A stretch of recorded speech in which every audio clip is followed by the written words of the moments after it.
तो वहीं इजराइल के प्रधानमंत्री नेतन्याहू का अपने मंत्रियों और सुरक्षा एजेंसियों के चीफ से झगड़ा हो गया है। इजराइल की मीडिया में यह बताया जा रहा है कि युद्ध को कंट्रोल करना नेतन्याहू के लिए मुश्किल हो चुका है। हालात इस कदर खराब हैं कि इजराइल की सड़कों पर लोग अपनी सरकार के खिलाफ उतर आए हैं।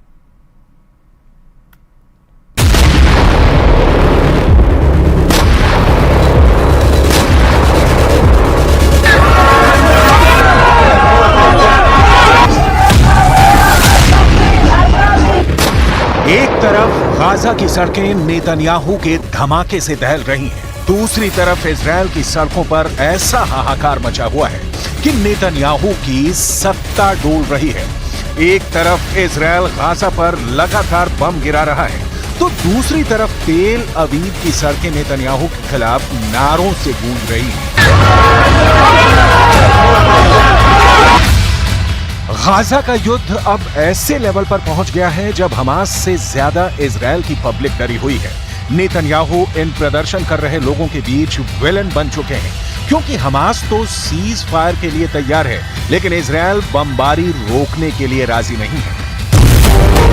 हमास के कब्जे में अब भी करीब 125 बंधक हैं और हमास उनको तब तक नहीं छोड़ेगा जब तक इजराइल की तरफ से सीज फायर नहीं होता है। यही वजह है कि युद्ध का मिसमैनेजमेंट अब प्रधानमंत्री और रक्षा मंत्री के बीच सबसे बड़ी दरार बन चुका है। इजराइल के प्रधानमंत्री बेंजामिन नेतन्याहू और रक्षा मंत्री योआव गैलेंट आमने सामने आ गए हैं।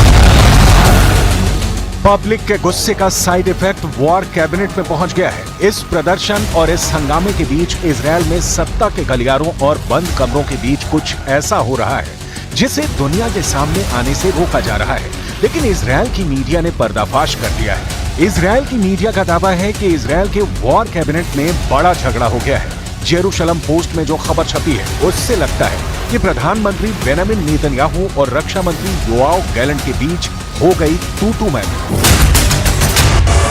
टाइम्स ऑफ इजराइल में खबर ये छपी है कि मिलिट्री चीफ ने कहा है कि नेतन्याहू के पास गाजा को लेकर कोई नीति नहीं है। नेतन्याहू पब्लिक से लेकर अपने वॉर कैबिनेट तक घिर चुके हैं। कमांडर से लेकर मंत्री बता रहे हैं कि नेतन्याहू ब्लंडर कर रहे हैं। ये बात साफ कर दें कि इजराइल के प्रधानमंत्री बेंजामिन नेतन्याहू और रक्षा मंत्री योआव गैलेंट एक दूसरे के कड़े विरोधी माने जाते हैं, लेकिन गाजा में युद्ध को लेकर दोनों करीब आए। हालांकि अब दोनों की दुश्मनी सतह पर आ चुकी है। एक बड़ी मीटिंग में नेतन्याहू थे, रक्षा मंत्री गैलेंट थे और साथ में इजराइल की सिक्योरिटी एजेंसी शिन बेत के चीफ रोनेन बार भी थे। इजराइल की मीडिया का दावा है कि रोनेन बार ने कहा, हमारी रक्षा मंत्री से बात हुई। इस दौरान सभी मोर्चों पर गहराई से चर्चा हुई। नेतन्याहू ने तभी शिन बेत के चीफ रोनेन बार को रोका। वो बोले, क्या आपने ऐसी जरूरी चर्चा रक्षा मंत्री से ही कर ली? इस बार शिन बेत के चीफ रोनेन बार ने कहा, हाँ, इसमें सवाल किस बात का है? तब नेतन्याहू ने कहा, जितना मुझे याद है शिन बेत और मोसाद ये दोनों प्रधानमंत्री के तहत आते हैं। ये बात रक्षा मंत्री योआव गैलेंट को अखर गई। गैलेंट ने नेतन्याहू से फौरन पूछा, क्या आप रक्षा मंत्री को युद्ध पर जरूरी बातें करने से रोक रहे हैं? इस मामले में आप क्या करेंगे अगर रक्षा मंत्री का इसमें दखल नहीं होगा?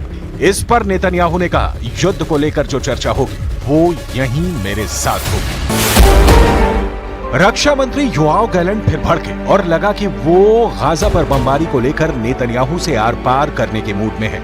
रक्षा मंत्री ने प्रधानमंत्री की बात पर ऐतराज जताते हुए कहा, जब भी आप युद्ध को लेकर चर्चा करते हैं, हम मीटिंग में पूरी तैयारी से आते हैं। इस तैयारी के लिए भी मुझे अफसरों से बात करनी होती है। दिक्कत यह है कि आप इस तरह की मीटिंग नहीं करते हैं। अब यहीं पर नेतन्याहू का चेहरा देखने लायक था, क्योंकि एक कैबिनेट मिनिस्टर उन्हें उनकी कमियां बता रहा था और वो कुछ नहीं कर पाए। अब सवाल है कि इजराइल की पब्लिक क्या करेगी? क्या इजराइल के प्रधानमंत्री और रक्षा मंत्री की लड़ाई सड़क तक पहुंच जाएगी या पहुंच चुकी है? Blood of the hostages is on your hands. You are complicit in their criminal abandonment. We received another chilling testament today proving the desperate situation in Hamas captivity. The hostages are out of time. Soon, even those who managed to survive this long will no longer be among the living. They must be saved now.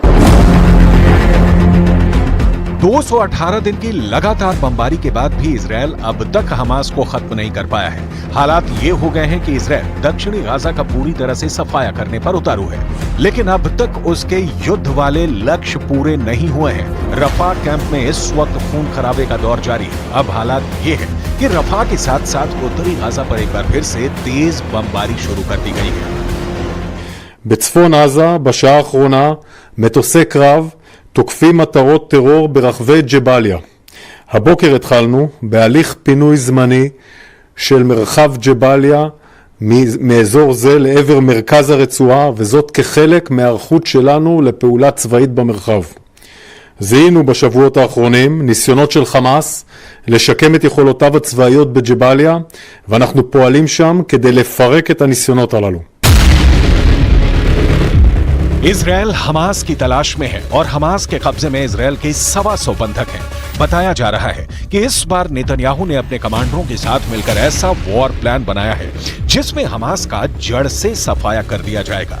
लेकिन सच ये है कि Netanyahu अब एक तरफ public के गुस्से में घिर चुके हैं, तो दूसरी तरफ वॉर कैबिनेट में हुई बगावत ने नेतन्याहू के हौसलों को बड़ी टक्कर दी है। बेंजामिन नेतन्याहू और रक्षा मंत्री योआव गैलेंट की टक्कर ने इजरायल की वॉर पॉलिटिक्स को उजागर कर दिया है। नेतन्याहू पर नाकाम प्रधानमंत्री का टैग लगाया जा रहा है और अब रक्षा मंत्री और उनकी एजेंसियों ने नेतन्याहू को मुश्किल में डाल दिया है। तेल अवीव की सड़कों पर लगातार मजमा निकल रहा है। लोग युद्ध रोककर बंधकों को छुड़ाने की मांग कर रहे हैं और यही वजह है कि नेतन्याहू अपने वॉर एजेंडे और बंधकों को छुड़ाने वाली डिमांड के बीच फंस कर रह गए हैं।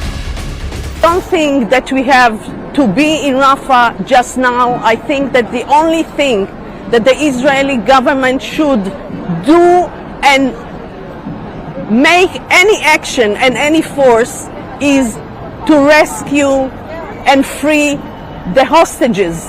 This is the first mission that our Prime Minister and the government has to do right now. Rafah can wait. I don't believe that this is the most important action that should be taken just now at this moment. Netanyahu ने अपना पूरा focus दक्षिण Gaza के रफा को बनाया हुआ है। यहाँ करीब 20 लाख आबादी का जो बड़ा हिस्सा बचा है वो यहीं पनाह लिए हुए है। वहीं रफा और इजरायल बमबारी न करे, इसके लिए अमेरिका से भी हथियारों का ऑर्डर ब्लॉक कर दिया गया है। लेकिन नेतन्याहू बोल चुके हैं कि जरूरत पड़ी तो वो नाखूनों से भी लड़ेंगे और इस वक्त वो बिल्कुल नहीं हटेंगे।